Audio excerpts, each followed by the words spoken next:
Gio thought his life was normal until he uncovered his girlfriend's horrifying secret. The girl he loved devours human flesh. As his perception of reality began to twist, he couldn't shake the question, is Miho truly a monster, or is Gio himself slowly losing his mind? Eventually, Miho revealed everything, her past and the truth that Gio himself was no longer human. Gio saw an opportunity and stayed close to her, intending to control her. For a brief time, they shared moments that felt undeniably like love.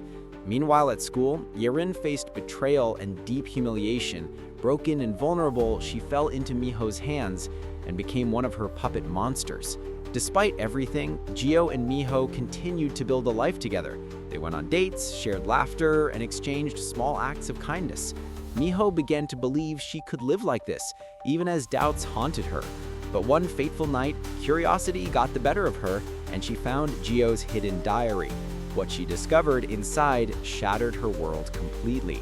Gio's words weren't filled with love, but with cold, calculated disgust. He wrote how to kill her, how to make her trust him, how to end her. To him, she was never a lover, only a monster to control and eliminate. After reading those words, Miho approached the sleeping Gio. She looked at him closely, her eyes filled with rage and despair, terrifying, as if she were ready to kill him. Thoughts crept through her mind.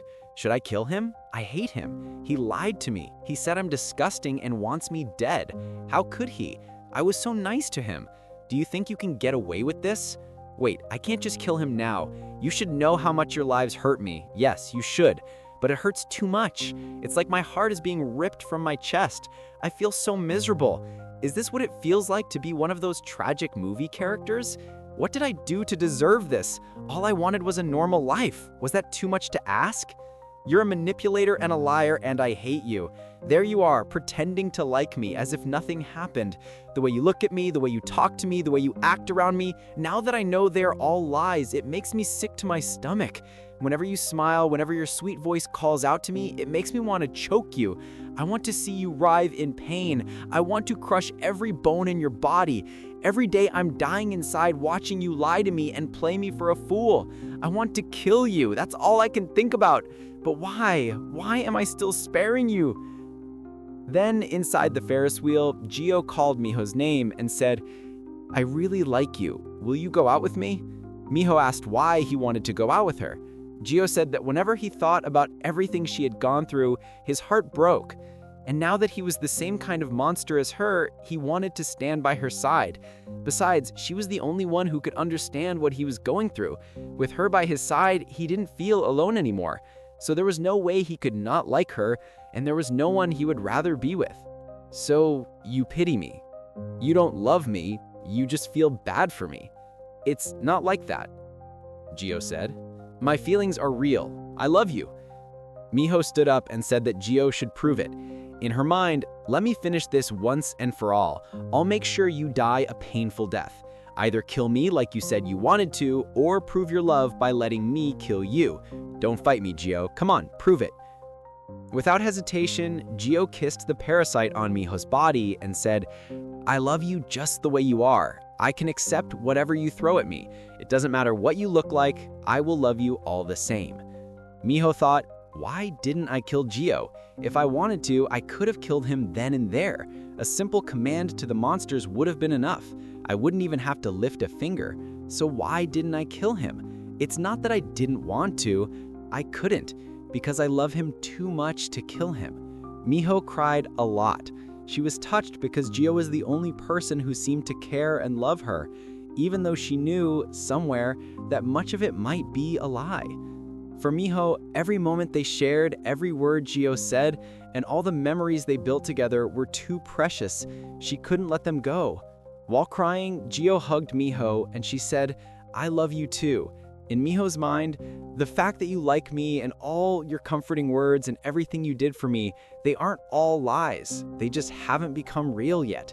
When lies are repeated enough, they will become true one day. There's nothing we can't do if we keep at it long enough. So if you keep pretending, you'll get to love me one day. Now, what should I do to keep you completely tethered to me? What should I do to make you love me and only me? Miho remembered all the precious people to Gio that she had turned into monsters.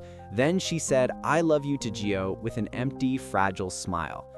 Days passed, and Gio and Miho walked together, and Gio asked why she had been looking at her phone all day. Miho said she was feeling guilty about the people she had turned into monsters. Gio said Miho was too nice for her own good, and that was why he liked her. He told her, as he had many times before, that it wasn't her fault. There was nothing to worry about. Miho thanked Gio and said she loved him, then leaned toward him like she wanted a kiss. "Wait, you want it here? This is a public place. Maybe we should go home," Gio said. Miho begged for a kiss. With no other choice, Gio agreed, and they slipped into an empty alley. Gio kissed the parasite on Miho's body, but while kissing, he heard a phone ring. He looked to the side and saw Yerin filming them. Yerin acted afraid and panicked that she had seen a monster. Then she ran. Miho panicked and told Gio to go after Yerin. Gio ran to catch up, but Miho, left behind, was suddenly calm. She pulled out her phone and dialed an emergency number, saying she wanted to report a crime. She thought she had witnessed a murder. Meanwhile, Yerin kept running. Gio chased after her, calling her name. He finally caught up and grabbed her bag. "We need to talk," he said. But Yerin yanked free, let go of the bag, and continued running. As he followed, Gio shouted, "Yerin, can't you hear me? I'm not going to hurt you. Just calm down and stop." Gio stumbled and fell, cutting his hand. Blood dripped as he looked at Yerin still fleeing, irritation flashing in his eyes. Yerin scrambled up a construction site, climbing until she reached a high platform. She suddenly stopped. Gio caught up, but Yerin held up her phone, trembling.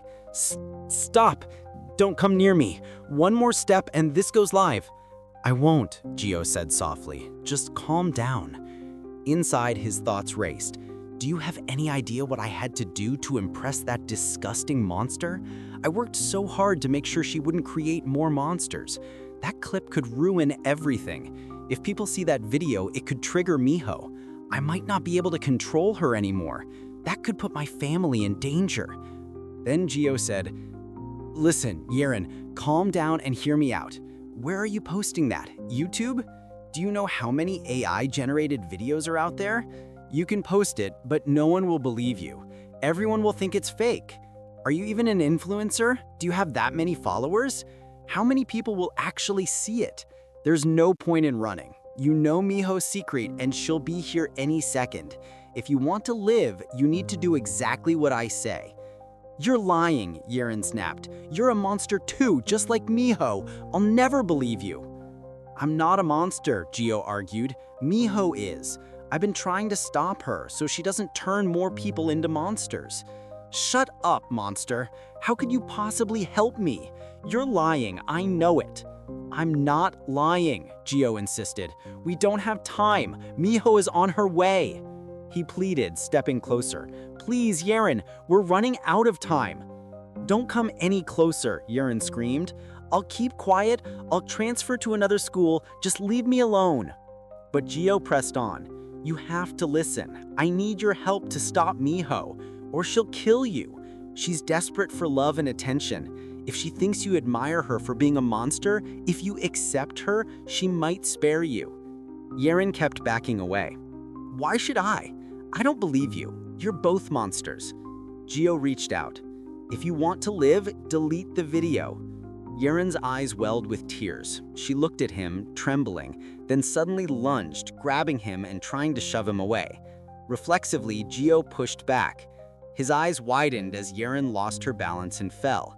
She plummeted from the height, crashing hard against the ground. Then immediately, Gio rushed down after her. Gio froze. Dropping to his knees, he gasped in shock. "No, I didn't mean to push her. I didn't mean to kill her." His breath shook as he looked around and saw Miho standing nearby. "Let me explain," Gio pleaded desperately. But then when he looked up, he saw Yerin's friend. Their expression was just as shocked. Suddenly, police arrived on the scene. Sweat poured down Gio's face. When he glanced at Miho, she simply raised a hand, covering her mouth as she laughed silently. One officer called the dispatcher, confirming a fatality. "Request an ambulance and urgent assistance," he reported. Then the officers approached Gio and asked if he was okay, what happened, and why he was there. Yaren's friend shouted, "He pushed Yaren!" No, it's not like that," Gio stammered. The officers looked at Yaren's body and at Gio's hand soaked in blood. Officer, Gio tried. I didn't push her, she just started panicking and... Okay, settle down, one officer interrupted. We're going to investigate everything at the station. We'll walk you through the whole process. That evening, Gio sat in the police station, his mind racing. What's gonna happen to me? I pushed Yaren and she's dead. Am I pretty much done for? No, that's not fair. She was going to throw me over her shoulder. I was just trying to protect myself. I could have died. Am I really going to prison? What about college? Will I ever get a job or make friends? What will my life be like? Is this real? How could this be happening? What will my parents think of me? How did I get into this mess? This is wrong. Honestly, I didn't really push her. She just tripped and fell. It was self-defense. Why should I go to prison? I didn't mean to kill her. But what if I can't prove it? Is my life really over? A detective entered the room. We've secured sufficient witness statements and evidence surrounding Yaren's death. Gio, you're under arrest on the charge of manslaughter. Gio's eyes went wide and he panicked. What? Wait, this is wrong. You don't understand. I didn't do this. Yaren jumped out all on her own. What do you mean she jumped on her own? Your blood and fingerprints are all over her. We have clear witness statements. This is a felony. You face a minimum of 3 years to life. Think of this as friendly advice from an adult. The small choices you make in life can have huge consequences. You must accept responsibility for your actions. Whether it was a freak accident or not, you'll pay for what you've done. The detective stepped outside and found his colleague. Did you call Yaren's parents? He asked. His parents are not picking up. I sent them a text message. He noticed a bandage on her head. What happened to your head? I fell. Just a minor tear.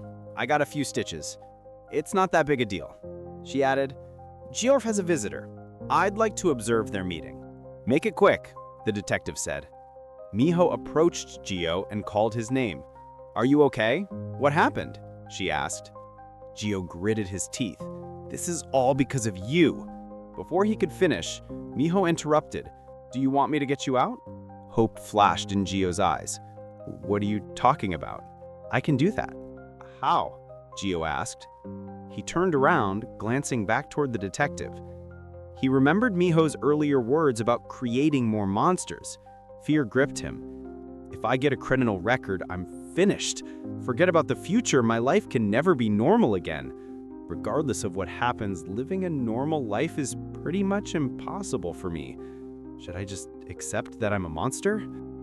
Out of desperation, Gio blurted, Miho, we should turn everyone into monsters. If we do that, we can create a world for people like us. Just imagine, we can have famous actors perform musicals just for the two of us. We can have a festival at an amusement park just for the two of us. I didn't mean to kill Yaren. It was a mistake, but I did it for us. She kept trying to upload that video. I was just trying to stop her. Think about it. This would have never happened if people didn't hate monsters.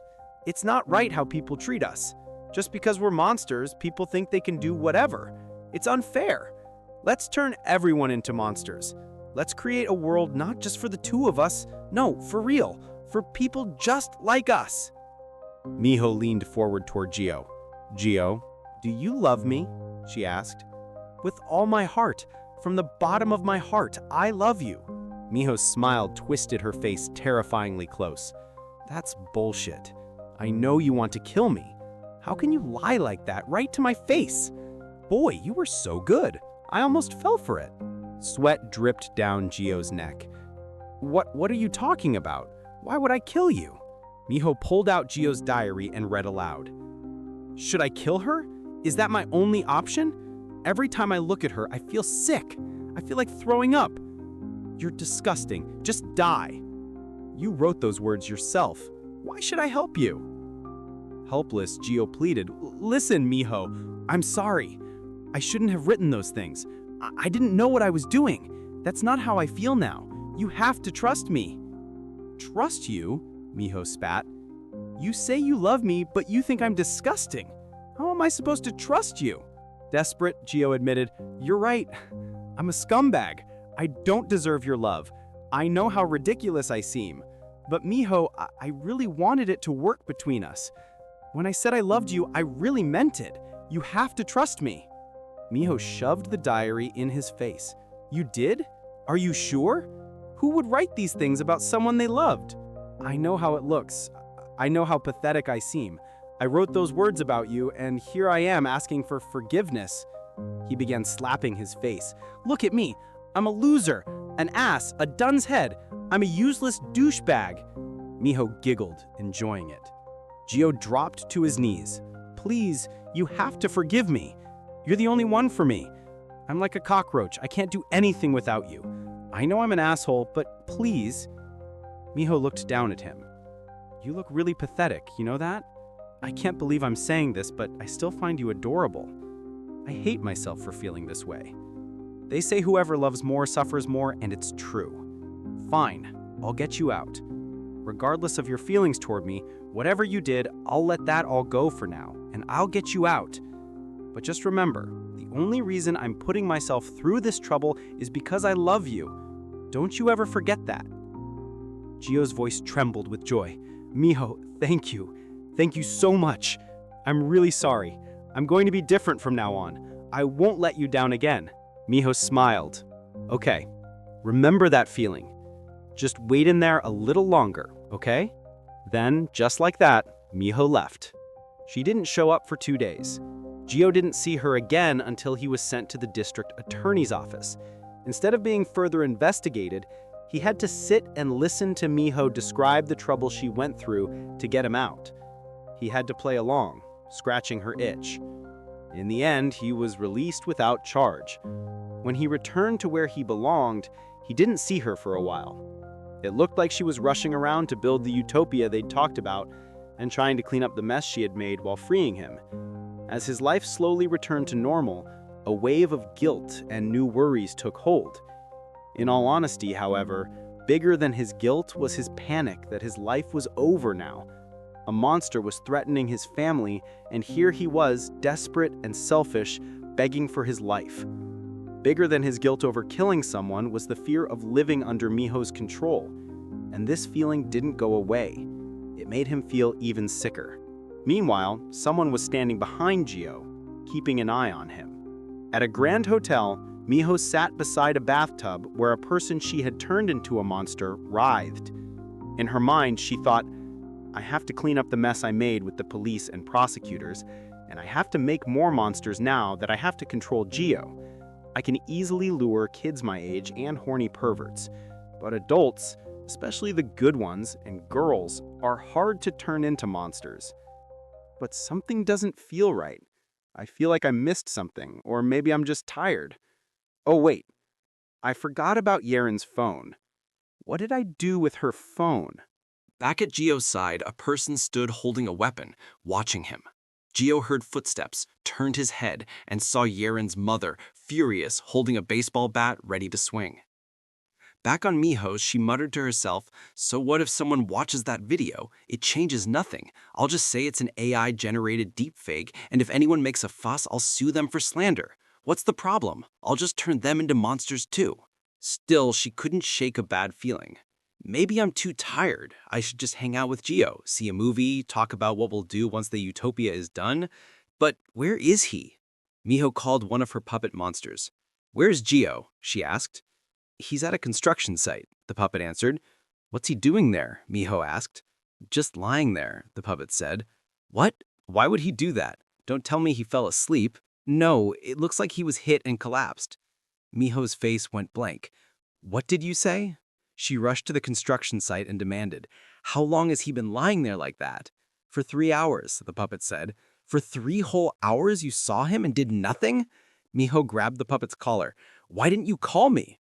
You told me to watch him, so I watched, it replied. Angry Miho grabbed a brick and smashed it into the puppet's head. Are you an idiot? She snapped. Then she ran to Gio, leaned close to hear his heartbeat, and heard a faint pulse. He's still alive. I can save him. I have to. I won't let him die. Never. She grabbed her phone and dialed. "Send an ambulance now," she ordered. At the hospital, the doctor said he suffered a severe skull fracture, heavy impact on the temporal and frontal regions. He also has a brain stem injury with multiple cerebral hemorrhages. The monster egg shows abnormal activity in the cerebral cortex and no response in the frontal cortex or limbic system. We can't wake him and he can't breathe on his own. Miho cut in. "Slow down. Drop the medical words. Tell me in plain English." Right now, Gio's brain is fused with a monstrous element and is all scrambled. He's in a vegetative state, a coma. Does that mean he'll never wake up?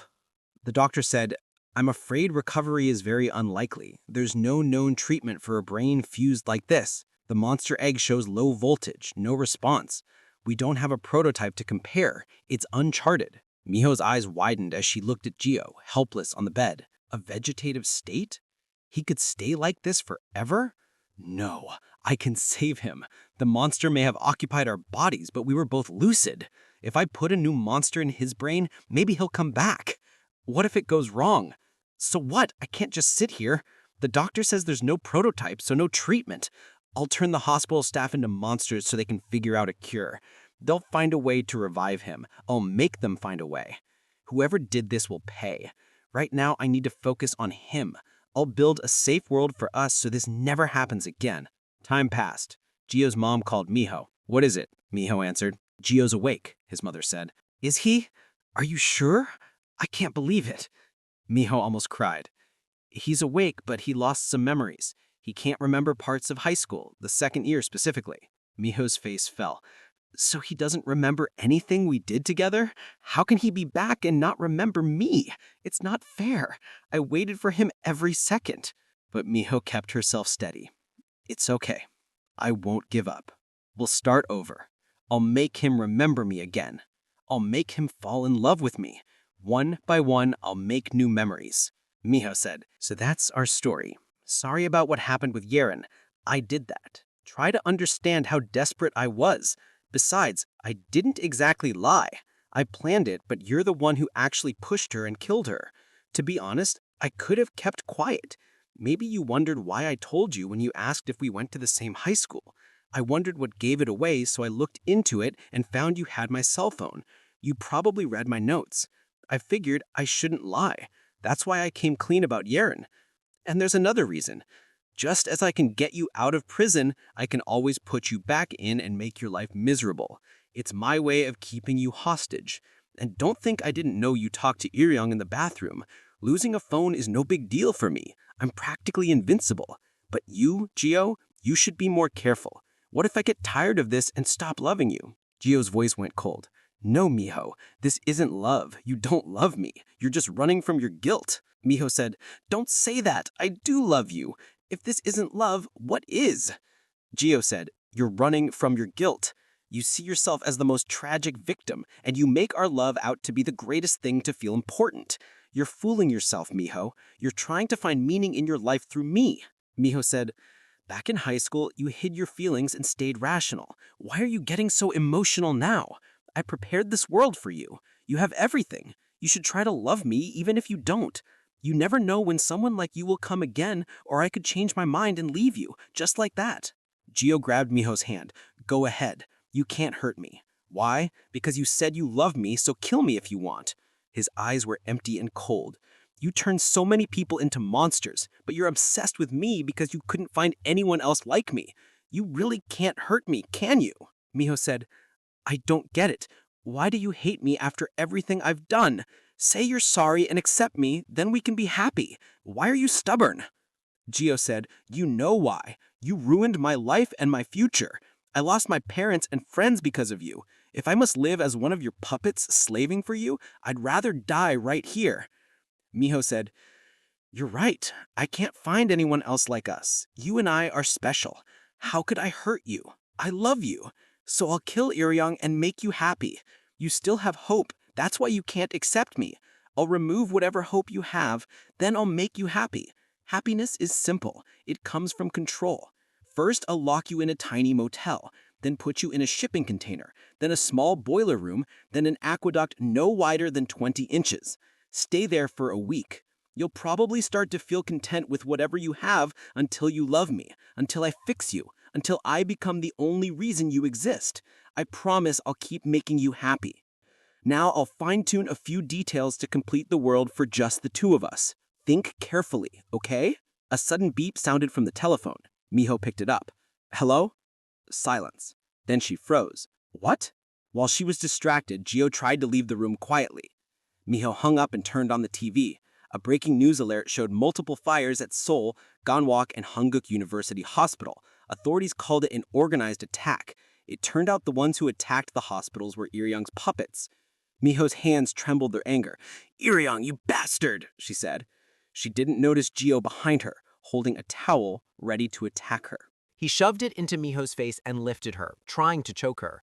While struggling to kill her, Gio shouted, "Did you say you prepared a perfect world for us? That you had everything for me? Do you know what I want to do? Finish you off!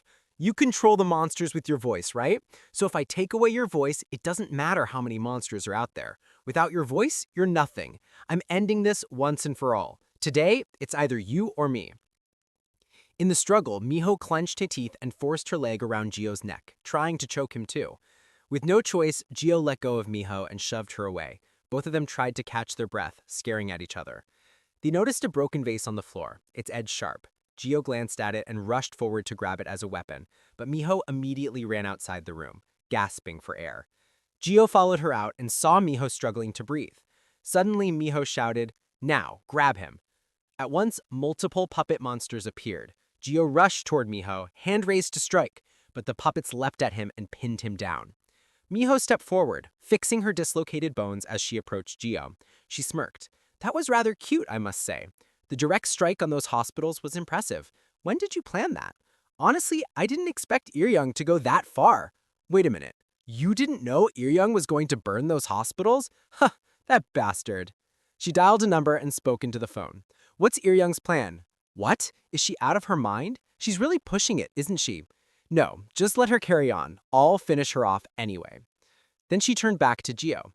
"Yes, Gio, I transferred to your high school on purpose, specifically to your class. I made it look like a coincidence, but it wasn't. I sat next to you, lived next to you.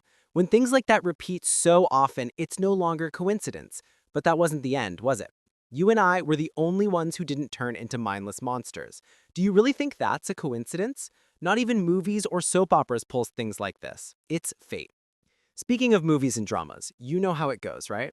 Haven't you heard? Lots of rom-coms start with meet cutes, or in our case, a meet ugly. Our story even follows popular romance tropes. If this isn't fate, then what is?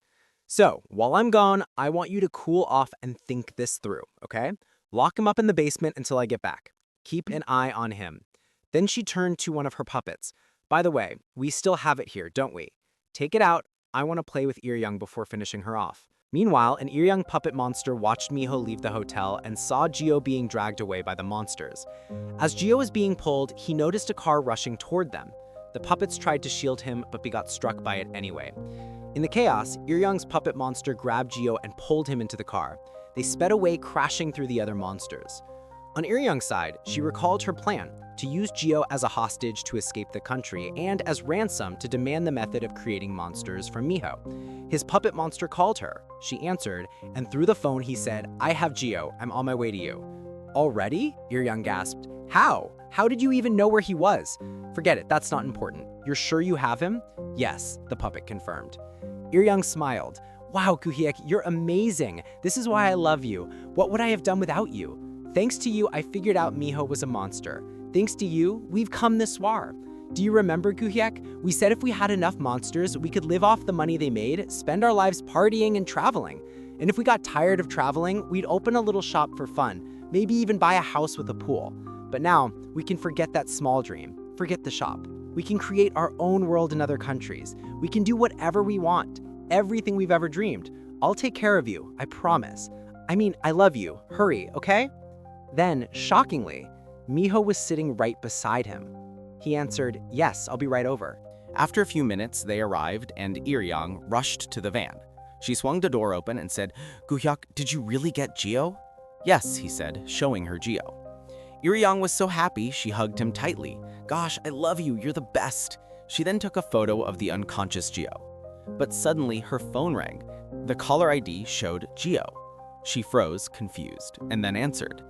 On the other side, Gio's voice shouted, "Iryong, it was you who set fire to those hospitals, wasn't it?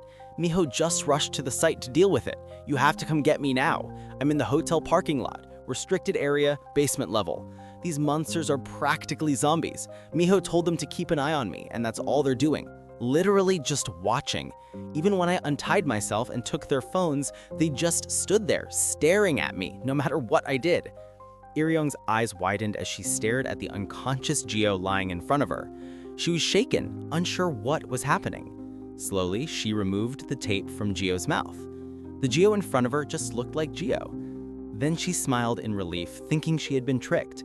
She hung up the call and laughed. "Oh, Miho, that was almost perfect. It really sounded like Gio. That bastard almost had me fooled." But she didn't realize. Miho had been standing right behind her the whole time, watching as Iryong made a fool of herself. Then Iryong noticed something and saw multiple monsters surrounding her. Iryong began sweating, realizing she had been caught. Miho behind her said, "Is that Gio?" "Miho, what are you doing here?" she stammered. Miho said, I know, you wanted to screw me over, but guess what? Gio messed it all up. Gosh, how did he call you? I broke his phone. I know, I should have given my monsters more specific commands." Iryong, sweating in fear, saw a stone. She picked it up and threatened Miho, "I'll break Gio's skull if you move any closer." But Miho was unbothered. So I guess he snatched a phone from one of the monsters, but how did he make the call? He must have memorized your number or something. Miho stepped closer.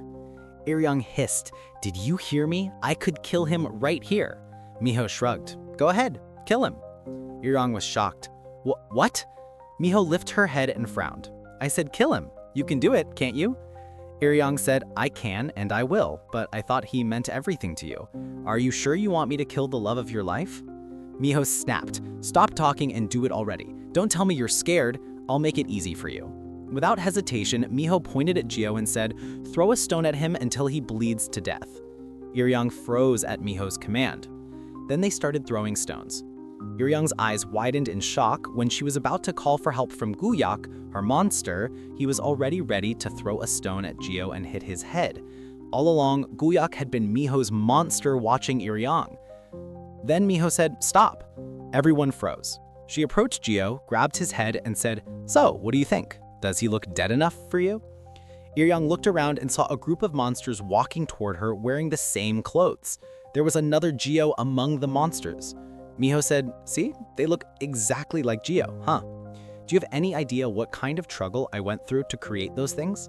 Back in high school, I had to get Gio out of prison, so I grabbed a bunch of boys who looked like him and gave them a complete facelift. They've been pretty useful since then. I even used them to come up with an alibi with Seinen. What a shame. I could have used them on you too, but I didn't quite get around to it. Anyway, is this all you've got? I have to say I'm rather disappointed. I know you were going to kidnap Gio, but it didn't work, did it? So what's next, huh?" Without hesitation, Iryong rushed toward the room and locked it. In her mind, she thought, I knew something was wrong, so Miho knows I've been talking to Gio. Gio, you useless bastard. What do I do? This can't be the end. I've come this far and everything goes up in smoke. No way, I can't let that happen. I won't. I've been through hell and back to get here. Okay, deep breath, I've got this. I've come this far, what do I do? Think. Come on, let's not panic. There has to be a way. It has to.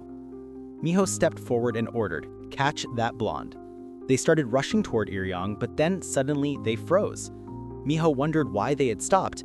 Then Iryong laughed, raising her hand. Turns out she played a recorded audio of Miho's voice saying, "Stop, don't do anything." Miho ordered her monsters again to catch Iryong, but they froze once more when Iryong played the audio.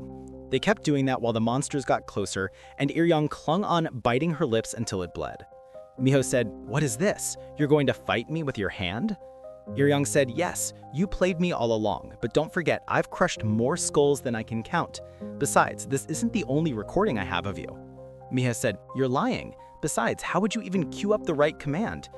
Iryong replied that Miho was right. Maybe she couldn't kill her, but that didn't mean she couldn't leave her with permanent damage. Then Iryong apologized and asked to negotiate and make a deal. Miho dialed a number on her phone. Ironically, it was Iryong's number, and said, "Catch her." The monsters rushed at Iryong and apprehended her. Iryong begged, apologizing and promising she wouldn't mess with Miho again, begging for another chance. Miho said, Iryong, I'll give you a chance because I had fun playing with you.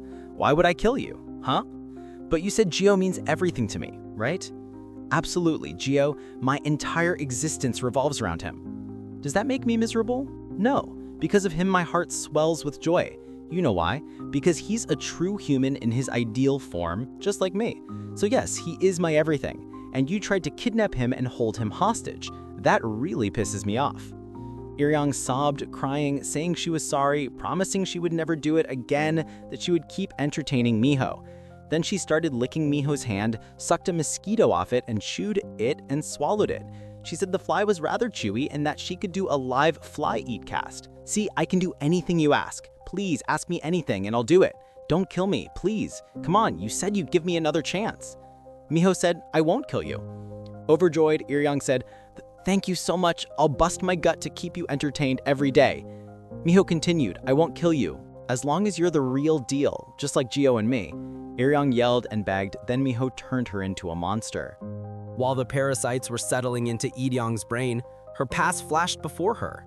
It was Miho and her friend, talking about what to do with the leftover food, whether they should throw it away, but the other girl said they should toss it later because they were too full to stand up.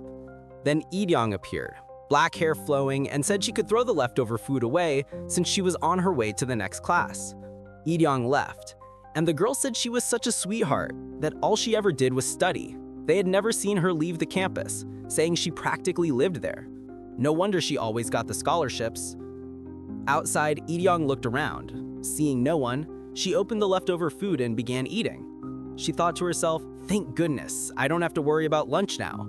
I'm too broke to buy anything today. All I have for tomorrow is a cup of noodles. Then Iryong heard someone coming. She quickly shoved all the food into her mouth. A guy greeted her, and she greeted him back. They exchanged small talk. The guy said, I haven't seen you in a while. Do you want to grab lunch together? But Iryong declined, saying she had to run to class. Maybe next time. Bye. Okay, bye, the guy replied, while his friend teased him, saying he had already been rejected 5 times. Outside the school, in Iryong's mind, she groaned, gosh, that greasy chicken is making me even hungrier. I'd kill for some pepperoni and cheese pizza. She glanced at her phone and realized she only had $70. Oh, forget it. Pizza? I can hardly afford the air I breathe. I'd better hit these places and pick up some food for tonight. Iryong went to a convenience store but found nothing, no leftovers. She complained to herself, I should have come earlier. If one of these stores had hired me, I wouldn't have to run around like this for throwaway food. I don't have enough money until payday, and tomorrow there won't be any leftovers at the stores. Then Iryong noticed a raffle prize. She tried her luck with her last bit of money, hoping for the second prize, a box of cup noodles. If she got that, she wouldn't have to worry about food for a whole month. It turned out to be her lucky day. She won the first prize, but sadly it wasn't what she needed. She told herself, think positive. It's all about attitude. Yes, I can totally sell this. It has to be worth more than the raffle ticket I bought. Then the guy appeared again. What are you doing here? Oh wow, you also joined the raffle, and won. Iryong said, lucky, huh? Maybe I should buy a lottery ticket or something. The guy asked, are you waiting for your next class? Maybe we can go to a cafe and hang out. Suddenly, Iryong's stomach growled. Silence. Then it growled again. She was embarrassed, but the guy quickly said he had a dinner event for the school society and wanted Iryong to come. He had already paid for 2 people, but his friend backed out last minute. Besides, they were accepting new members. In Iryong's mind, gosh, can he stop hitting on me already? Oh well, beggars can't choosers. I seriously have nothing to eat this week. So Iryong asked, you don't mind? Of course not, the guy said. It's basically a social gathering. We always welcome new people. Miho is there too, and the other girls would love to meet you. That evening, they started drinking, saying it was a welcome party for their new club member. The guy silently admired Iryong while she downed a shot of alcohol in one go, pretending it was too strong, but deep inside she thought, gosh, that's good. Then she started eating, finally filling her empty stomach. Iryong just listened to their stories and enjoyed herself, hearing about dating rumors and all the campus gossip. As they exchanged light banter and chatter, She almost felt like she was one of them, like a normal college student. On the way home, the guy asked if she had fun. Lee happily said, "Yes, I had fun." Then he asked again if she wanted to officially join their society club. Lee said, "I'd love to, but I'm too broke to join any student societies. It's a long story." She began sharing her childhood. "When I was little, my dad used to gamble. Mom told me to wait while she went to find him. At the slot machines, she rushed towards him, grabbed his hair, and scolded him. But Dad said he was about to hit the jackpot, that if you could just play one more round, they could pay off all their debts. Mom said, 'Oh yeah, so if I press this button, all our debts will go away?' She slammed the button, and suddenly they hit the mega jackpot. Both were shocked. But just like that, Mom also got hooked on gambling. They did everything. Now they're into Bitcoin. They say it's an investment, not gambling. My parents even stole my college tuition savings. They used my name to take out loans. I tried to apply for debt relief, but just like them, I'm listed as a gambler. So basically, I'm drowning in debt, even though I never borrowed a cent." Lee suddenly got embarrassed and laughed it off. "Hey, I was just kidding, you know. Anyway, I can't join because I've got too much studying to do." The guy said, "Lee, I don't like meddling, and I hate hurting your pride even more. But is there anything I can do? I'd love to help." Lee was touched. Someone actually cared. But she quickly brushed it off. "Gosh, I said I was kidding. I guess it wasn't that fun, huh? Anyway, I had a great time today. Thank you so much for the dinner. I'll see you tomorrow, okay?" They said goodbye to each other. But in Lee mind, she thought, I needed his favor. I needed his sympathy. I was desperate. But I had no means of repaying his kindness. That privilege belonged only to the haves, and I wasn't one of them. In this cruel reality, things like being true to my feelings or saving face were luxuries I couldn't afford. Sadly, I had to take advantage of his goodwill, because that's all I had left. Turns out, Lee stole a phone. The next morning, the guy greeted Iryong again and asked if she wanted to have lunch together. The other guy in the back muttered to himself, "This guy never gives up, does he? Gosh, I feel so bad for him." He was surprised when he heard Iryong say, "Are you buying?" "Of course," the guy replied. Iryong laughed and said she was kidding, then agreed to go with him. The other guy said, "Wow, whoever said where there's a will, there's a way sure knew what they were talking about." The guy and Iryong kept hanging out again and again until time passed and feelings grew between them. Iryong checked her balance, 10,800 won, about 8 USD. Even though she didn't have enough, she bought coffee for the guy anyway. He was surprised and touched. He started to blush. Iryong was happy, even though it was her last money. Time passed. Iryong went to the classroom to spend the night, but it was temporarily closed for boiler repairs. Oh no, she thought, where am I supposed to sleep? Should I sleep in the bathroom like before? But that was summer. In this weather, I'll freeze. Should I stay up all night somewhere? A convenience store? An unmanned cafe? No, last time the owner kicked me out at 2 in the morning. Maybe if I hide by the trees, the owner won't notice, but what am I supposed to do then? With no choice, she grabbed her phone and asked the guy if it was okay for her to sleep in the club meeting room for the night. After a couple of minutes, the guy told the other members he was using the room so no one would come in. He warned her the building locks at 10 and won't open until 6. If she tries to leave, it will trigger the security alarm and the guard might kick her out. Then he gave her his ID and said, "The door locks automatically when you close it. Take this ID with you if you need to use the bathroom or anything." Iryong thanked him. "You're a lifesaver." A moment of silence, then he suddenly spoke. "So, Iryong, I wanted to tell you something." Iryong interrupted. "I want to thank you. You're always so considerate. You try so hard not to embarrass me. You buy me lunches, even when I want to buy you one. You know what? I don't know when it started, but I began enjoying your company. You do so much for me, and I want to return your favor and more. I really want to, but I don't have the means. I know you're being kind, and no, I feel bad that I can't do anything for you. At first, I planned to take advantage of your kindness, but I'm saying this now because you're such a good person, and because I like you. Maybe deep down you expect me to return the favor, maybe you don't, I don't know. But things usually don't end well when one person keeps giving and the other can't reciprocate. I don't want that for us." The guy replied, "Iryong, I like you. You've probably noticed by now. I'm not offering pity. I genuinely admire you. I want to stay by your side and learn from you. I admire how you don't give up despite everything. If you lose your way, I want to help you turn things around. By the way, I wasn't going to confess my feelings. I wanted to say, stop stealing from the kids. If you need help, just ask me. I'll help you. I want to. Aryong acted dumbfounded. Wait a minute, what did I steal? I don't know what you're talking about. He said, when we were hanging out with the others, I saw you near their wallets while pretending to take off your coat. No one's saying it outright, but people are suspicious. You're not a kleptomaniac. I know you have reasons, but this crosses the line, Aryong. I like you. Let me help. That's why I want you to stop doing that altogether. Aryong began sweating. Embarrassed and frozen, tears welling, she realized he had discovered the secret she never wanted him to find out. Not from the one she liked. She ran, telling herself, I can't go out with him. I know how this kind of relationship turns out when you're always on the receiving end. I really want to repay him, but I've got nothing. Even if we did date and things didn't end well, I don't want him to see this side of me. I want him to believe I can get through this someday. I might never meet anyone like him again. I don't want to let him go.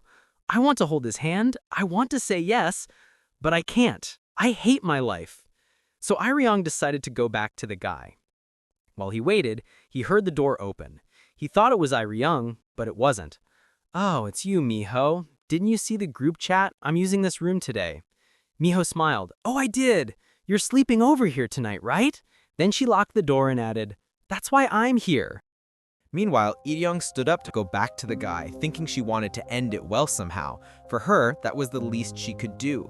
But when she opened the door, she was shocked by something horrifying. The guy was lying on the floor, and behind him was a monster. Without thinking, Lee-young attacked the monster with her bag, knocking it away.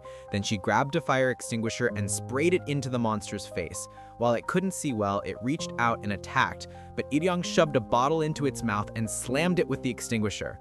The monster fell unconscious. Lee-young rushed to the guy asking if he was okay, what had happened, but he started calling her mom.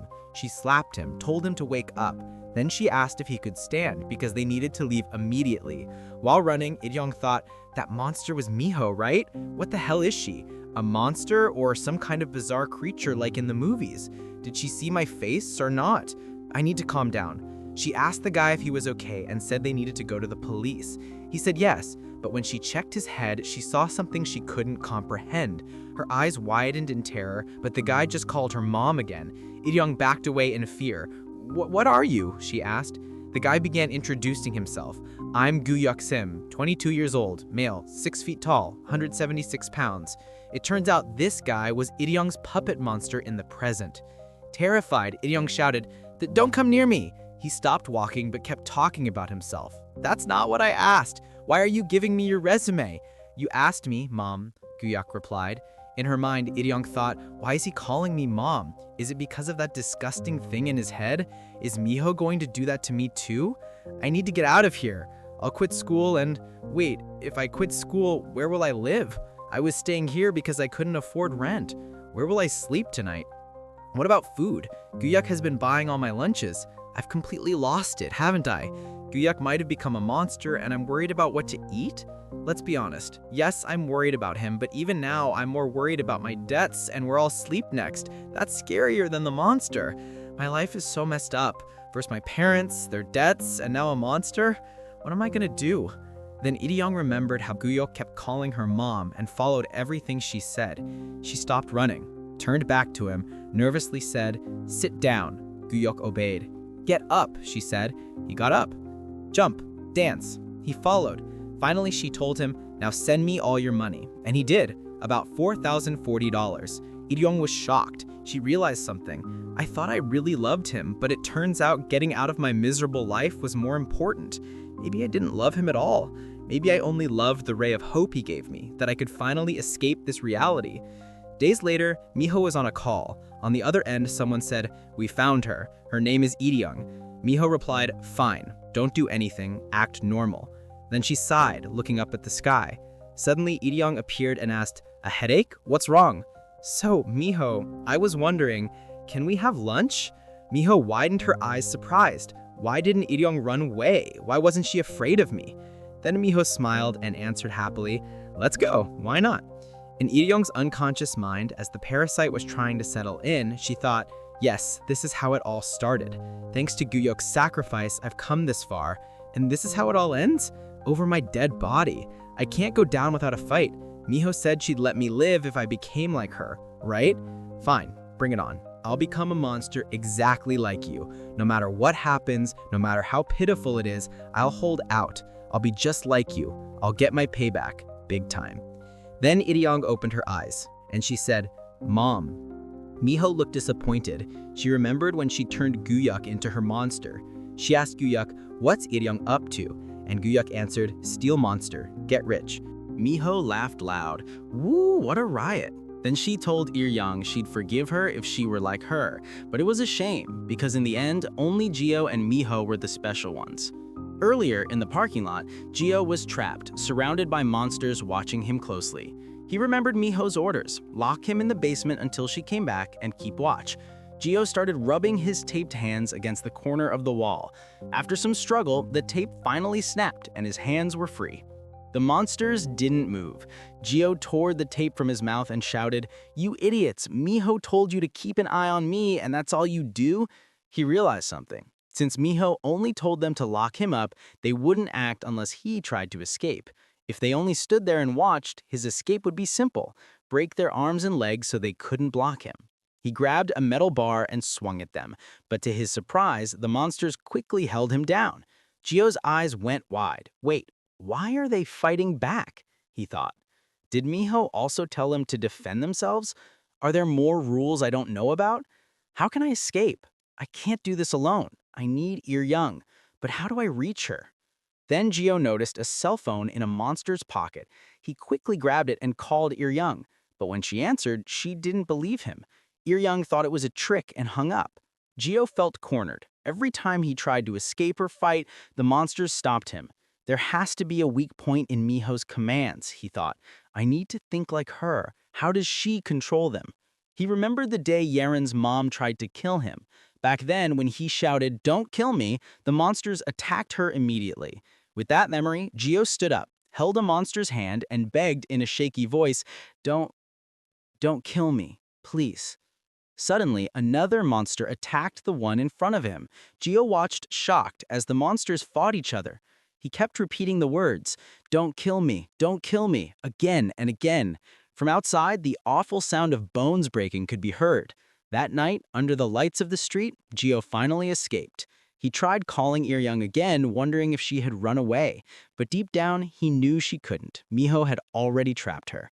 As Gio walked, he began to think, I need to take away Miho's voice. If she can't give orders, the monsters will stop. That means I need to fight her servants, as many as I can. I don't know how many there are, but maybe if people see the truth, that these murders are done by people controlled by monsters, then there will be a way. Gio raised his voice again and shouted, "Don't kill me." People nearby turned to look. The street and the bar above began to shake as monsters gathered to protect him. Then, in the crowd, one person acted normal, human, not a monster. Gio's heart raced. He stammered, Don't kill me." But then he saw it. Every single person staring at him was already a monster. His body went weak and he fell to his knees in shock. Then came the voice, calm and sharp. "I told you, Gio, it's all over." It was Miho. She smiled as she held up a microphone, speaking to everyone around. "Ignore us. Ignore the wounded. Act normal," Miho commanded. Then she explained why she could confess to being a monster so easily, because everything is already done and over. After she got hit by a car and Gio discovered she was a monster, but by then it was too late. Monster farming at the hospital was the perfect system. Most kids don't get annual physicals until they're older, so she created them one by one. That's why she passed the new law. Then she showed Gio the law that now mandates health checkups for middle school students. Thanks to that law, most people are already monsters, not only in the Seoul metropolitan area, but in the provinces too. Miho looked at Gio and asked if he had ever thought about what he would do if he couldn't kill her. Did he ever think she might lock him away, even though she loved him? Did he ever think about just giving up? She explained it simply. Living free was hard. You had to find work, pay bills, cook, clean, and worry about getting sick with no one to help you. Freedom was heavy. It was a burden. Then Miho smiled. She said she could take that burden away. She could be her safe place, her comfort. If he lived under her control, he wouldn't have to worry about anything. He could just enjoy her love inside her sanctuary. It was time to be happy. After saying that, Miho gave her command to the monster. Miho said, "Lock Gio in the aqueduct until I decide to let him out." Then a few days passed. After keeping Gio locked, Miho finally decided to free Gio. His hands were tied, still hanging from the ropes that had kept him imprisoned. Upon releasing him, the look in his eyes was empty, as if no life remained. One beautiful morning in the city, Miho stood on top of a building as if preparing something. She looked behind her and saw Gio approaching, guided by the monsters because he could barely walk. Miho said to Gio that it must have been so frightening and traumatizing for him, and she asked how he felt, whether he had suffered enough, deprived of everything he once took for granted. But Gio didn't respond at all. A monster raised its hand holding a phone, and Miho simply nodded. Miho helped Gio to stand, saying they should take a look below. When they reached the edge of the building and looked down, they saw a massive number of monsters gathering, forming a formation for a countdown. Some beat drums, others cheered. Besides them, others played music. When the countdown finally hit 0, a sign said, "Look up." Miho and Gio looked up at the same time. People fell from the sky. Skydivers, and as they fell, they formed a symbol that signified Miho's love for Gio. The music kept playing while a jet streaked across the sky, trailing colorful smoke. Then Miho asked Gio if he liked it, that she had made it just for him, that she had finally made a world for the two of them. She asked how he felt about it, saying he could be anything, do anything. She asked if he wanted to be president. She could make him the youngest president in the country. Or if he wanted to watch a battle royale deathmatch, she could make that happen. As long as he stayed in the country, everything would be his. Anything he wanted would be his. Of course, she said giving him everything up front would be great, but there was no fun in it. So Miho grabbed a book and showed it to Gio. Miho said she had made a book with a sticker reward system that she created while Gio had been trapped and thinking in the aqueduct. Miho felt it was important to establish a reward system for him. From that point on, he wouldn't be able to communicate with anyone else or leave the designated area without Miho's permission. If he tried to leave, the guards and converted monsters would watch him 24/7 and drag Gio back to Miho. But if they had fun together and ended up having a good day, Miho would give Gio a reward sticker.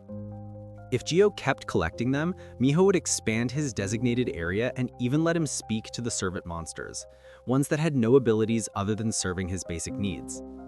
Gio could have fun like they did at the hotel, and Miho had many other rewards in store that sounded exciting. Those stickers would make Gio feel rewarded and make them both happy. But it wouldn't be fair if they were only rewards, which is why Miho also made punishment stickers. If Gio ran away, broke their promises or rules, hurt himself, attacked her, or did anything like that, Gio would get a punishment sticker. If he collected a punishment sticker, his designated area would get smaller and smaller, and the monsters who served him would ignore him completely. Even if he screamed, they wouldn't react. More punishment stickers meant more suffering, to the point that he might wish to be back in the aqueduct. So Miho said he needed to be nice, do what she said, and collect the good stickers. Then they'd be fine. Then Gio began to speak, and said, "While I was locked away, a lot of thoughts had run through my mind. I thought I wouldn't have suffered like this if I simply gone along with your plan. I thought you might forgive me if I apologized. I hated myself for my foolish actions and regretted what I had done, that you had turned everyone into monsters and built a system to sustain your plan. For me, there was no way to attack you directly. That would never work. I wouldn't repeat the same mistakes. I knew the monsters around you meant nothing to you. I was the only one you considered equal. The world you made was a lonely place, not just for me, but for you too. You had created a world where everyone else was a monster, and without me, none of the things you made would matter." Miho said, "Gio, you're not being serious, right?" But Gio said, "Inside that pipe, I had been thinking long and hard about the best way to get even with you. I had thought about how to get back at you, how to possibly retaliate for all the humiliation and pain you had inflicted on me, and now I had an answer." Then Gio said to Miho, "Good luck.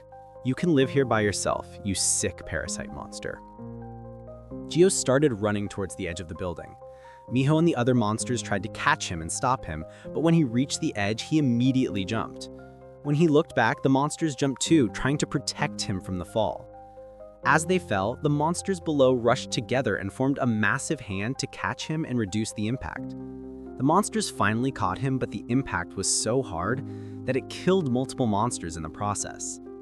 After that, Miho rushed down. 2 monsters held Gio while he was unconscious.